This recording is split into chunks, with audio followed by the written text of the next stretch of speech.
Hey Tim, good to see you again. Here at Chocolopolis. We've got a lot of really cool things going on as the weather cools down and the fall sets in. We've got free happy hours every Thursday from 5 to 9 p.m. We offer free samples those nights around different themes, and the themes change each week. So this week we're actually doing one of the newest chocolate makers in our stable, Dandelion Chocolate. They're an artisan bean to bar maker making chocolate out of a garage in San Jose. So that's what we'll have samples of this week.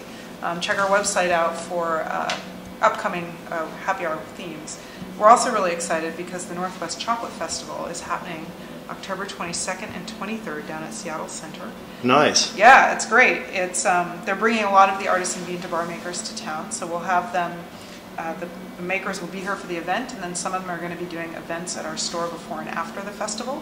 So make sure to check out our website again for a schedule of when we'll have them here, but definitely you want to get tickets to the Northwest Chocolate Festival. It's going to be great. It's both serious and fun. It's got something for everybody, from bean to bar chocolate makers to how to work with chocolate to just fun tasting of chocolate. So highly recommend it. Come check it out. So let's talk about where chocolate comes from and different things. Okay. It's native to Central and South America, really Mesoamerica, so southern Mexico, Guatemala, Honduras, that area. And it was actually domesticated thousands of years ago by the Olmecs, the Mayans, and then the Aztecs. It's the majority of cacao these days, which is what chocolate is made from, actually comes from Africa. It was transplanted there during the slave trades, and now that's where the bulk of this bulk market cacao comes from. It's not known as flavor cacao, so it's not particularly high quality. It's not usually a good varietal of bean. It's not well fermented. There is some good stuff coming out of Ghana, and we have a good bar that comes with beans made from the Congo.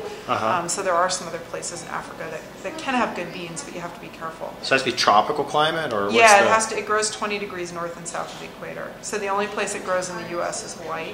Really? And yep. We can grow chocolate in Hawaii. Exactly. There's a lot of small artisans who are going down there now to grow beans or like grow by cacao coffee, or is it kind of coffee train, or really? Pretty similar. But when they talk about chocolate being from Europe, it may be made there, but it's not actually grown there. So when we, for example, in the store here, we arrange the bars by cacao origin. So for example, in the Venezuela section here, you'll see American, French, Italian chocolate makers, but in those bars, they're all using beans from Venezuela. Wow. So what's the green chocolate, or is there green chocolate? Do you hear about this? There's a lot of raw chocolate and then also organic chocolate. So we do have a number that are organic, that meet organic certification, and then there's raw chocolate, which is part of the raw food movement, where they don't heat things over, I think it's 116 degrees.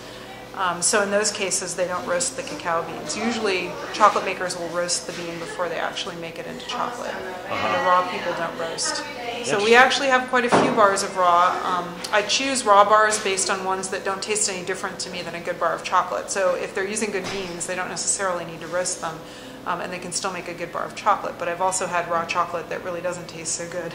And it could be that they're not using very good beans. It could be some of them use strange sweeteners instead of cane sugar that taste off.